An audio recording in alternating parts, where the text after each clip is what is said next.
Viewers, welcome in हमारे YouTube channel देसी delight. हमारे चैनल को सब्सक्राइब करें, वीडियोस को लाइक करें, बेल आइकन को प्रेस करना ना भूलें ताकि आपके पास हमारी मोर इन्फॉर्मेटिव वीडियोस आती रहें। चलेंगे गाइस, हम आपके लिए ले आए हैं मोमोज़ की रेसिपी।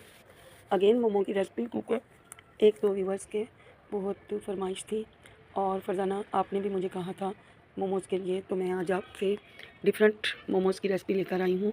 लेकिन मैं मोमोज़ पहले भी बना चुकी हूँ। आप मेरी रेसिपीज़ में जाएँ और देखें, मैं मोमोज़ पहले भी बना चुकी हूँ। आज मैं जो मोमोज़ बनाऊँगी वो टोमेटो प्योरी के साथ होंगे।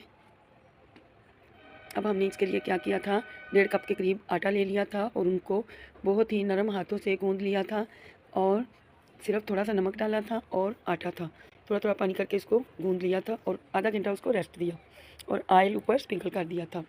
अब मैंने 2 छोटे साइज़ के प्याज ले लिए थे, उनको चॉप करके 1-1.5 चम्मच के करीब ऑयल ले लें। 2 चम्मच ऑयल ले लें, क्योंकि वो जो चिकन है वो एब्जॉर्ब करेगा ऑयल को। तो मैंने प्याज को अच्छे तरीके से सौते कर लिया ऑयल में। अब देखिए माशाल्लाह हल्के ब्राउन हो चुके हैं। अब हम इसमें चिकन ऐड कर देंगे। उबाल के चिकन को और श्रेड कर लिया था, रेज़ा रेज़ा कर लिया था। अब हम ऑयल मुझे कम लग रहा था तो मैंने थोड़ा सा और डाल दिया और टोटल ये 2 चम्मच हो गए। अब हम इसमें रेड चिली पाउडर डाल देंगे, ड्राई कोरिएंडर डाल देंगे 1 चम्मच और 1 चम्मच ही नमक डाल देंगे और साथ स्पेशल मैंने मैगी मसाले की 1 साशे डाल दिया था। अब हम इसको अच्छे से सौते करेंगे, नमक डाल देंगे और फिर चिकन पाउडर, नमक पहले डाल दिया था, अब 1 चम्मच चिकन पाउडर डाला है। इससे फ्लेवर बहुत अच्छा आता है मसाले का और मोमोज़ में भी ये फ्लेवर अच्छा हो जाएगा। चिकन पाउडर डाल देंगे। अब मैंने पत्ता गोभी थी, उसको हाफ़ प्याली पत्ता गोभी को चॉप कर लिया था, वो डाल दिया और 1.5 प्याली हम तकरीबन उबले हुए आलू की ले लेंगे। और गाइस, जब आप प्याज गुलाबी ब्राउन करेंगे तो आपने क्या करना है, 1 चम्मच सरसों यानी कि राई, उसको आप लोग डाल दीजिएगा।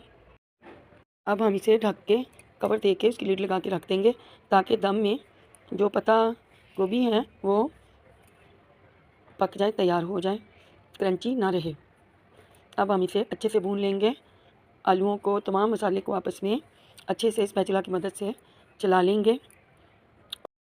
राई से ज़रा अच्छा टेस्ट हो जाता है खाने का और ख़ासकर ऐसी चीज़ें जो स्पाइसी होती हैं और उनमें राई बहुत अच्छी जायका फ्लेवर उसका आता है। अब हम जो नरम सॉफ्ट आटा गूंदा था उसके छोटे छोटे बना लेंगे, छोटी छोटी सी गोलियां बना लेंगे और फिर उनकी बेल के रोटी बना लेंगे और फिर हम इस तरह से रोटी को उठा के और मोमोज़ की शक्ल दे देंगे, उसको शेप दे देंगे। दोबारा से हम एक रोटी बनाएंगे। ये मोमोज़ की एक मशीन आती है, वो मैंने ली। इसमें बिल्कुल भी अच्छे नहीं बनते, पहले भी कोशिश की है। ये घटिया सी मशीन गुल प्लाज़ा से ली थी।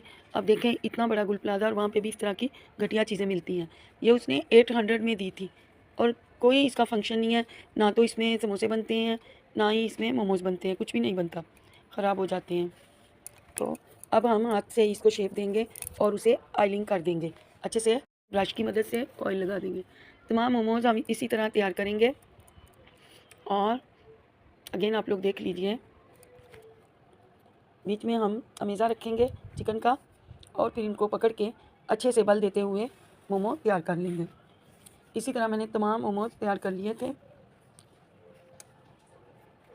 हम मोमोज़ तैयार कर लेंगे, तमाम मोमोज़ को इसी तरीके से उठाएंगे और उसमें थोड़ा मैदा डाल के और फिर हम मोमोज़ बना लेंगे और इसको ब्रश की मदद से। गाइस, अब आप देखें, मैं इनको स्टीम के लिए रख दूंगी और इनके ऊपर नीचे से स्टीमर को भी ऑयलिंग करके फिर हम इसको स्टीम पे। दूसरी तरफ मैं यहाँ केचप लूँगी और 2-3 चम्मच के करीब हमने टमाटो प्यूरी ले ली थी, जो कि मेरे पास फ्रीज़ की हुई है, और फिर हम इसको अच्छे से तैयार कर लेंगे मोमोज़ के लिए। थोड़ा सा पानी डाल के इसको ढक के लिड लगा के रख देंगे। जैसे ही मोमोज़ स्टीम से निकलेंगे तो हम डाल देंगे। आप लोग देखिए, मोमोज़ हम इसमें डाल देंगे और तमाम मोमोज़ को इसी तरह पहले स्टीमर में स्टीम किया और अब हम इस पैन में इनको स्टीम करेंगे। और मेरा एक सब्सक्राइबर कह लें और बहुत फ़ैन है, बच्चा मेरे बेटे का दोस्त है, वो आया हुआ था शाम को, मेरे बेटे के साथ खेल रहा था, तो ये मोमोज़ उन्होंने भी खाए। बहुत खुश हुआ और मुझे कहा कि मैम आपने मोमोज़ बहुत अच्छे बनाए हैं। तो मैं उस बच्चे को अप्रिशिएट करूँगी, सलाउद्दीन को मैं अप्रिशिएट करूँगी, क्योंकि उसने बताया कि ये मोमो पहले भी उसने अपनी बहन से ट्राई करवाए हैं और कहता आपके ही तरीके से मैंने मोमोज़ बनाए तो बहुत अच्छे बने थे। और फिर मैंने उससे कहा कि आपने मुझे फिर कमेंट क्यों नहीं, आप मुझे कमेंट करते। तब मेरा मोबाइल ख़राब हो गया तो मैंने इसलिए आपको कमेंट नहीं किया। अब हम ये जो मोमोज़ टीन में रखे हुए थे, एक मोमो मैंने अपनी बेटी को चेक करवाया कि देखो कैसा बना है, तो उसने कहा कि बहुत अच्छा बना है मामा, आपने बहुत अच्छा बनाया है। तो मैं अगेन तमाम व्यूअर्स का जिन्होंने सब्सक्राइब किया है थैंक्स कहूँगी। और ये देखें मोमोज सारे डिश आउट कर लिए थे और जितनी भी इस पर केचप लगी हुई थी, टमाटो प्योरी, वो तमाम मैंने इस पैन में डाल दी, पॉट में डाल दी। और ऐसा करने से केचप में या टमाटो प्योरी में तो मोमोज़ का जायका अच्छा हो जाता है। आप लोग देखें, ये मोमोज़ मैंने डिफरेंट तरीके से बनाए थे और पहले भी मेरी रेसिपी में मोमोज़ हैं। अब ऊपर से जो है स्प्रिंकल कर दिया था मेयोनीज़ को और केचप को। ऐसा करने से जायका और भी अच्छा हो और जिसने भी खाए उन्होंने पसंद किए। उम्मीद करती हूँ को भी अच्छे लगेंगे। मिलते हैं अगले व्लॉग में। अल्लाह हाफ़िज़।